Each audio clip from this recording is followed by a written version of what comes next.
Hi friends, this video shows how to turn on or off auto update apps.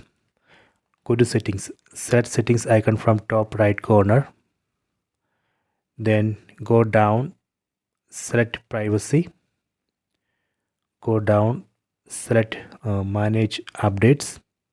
Here you can see auto update apps. By default this would be enabled like this. If you want to turn off auto update apps, let me turn off. Just press select button on the remote, done. Later if you want to turn on, you can turn on here.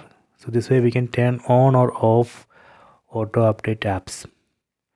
So if you want to see all available updates, we can go to this option. See, it says no update available. If there is an update, it would show here. From here you can select it and download and install that update. So this way we can control auto update apps. Please try this. I hope you have enjoyed this video. Please subscribe this channel. Please like and share the video.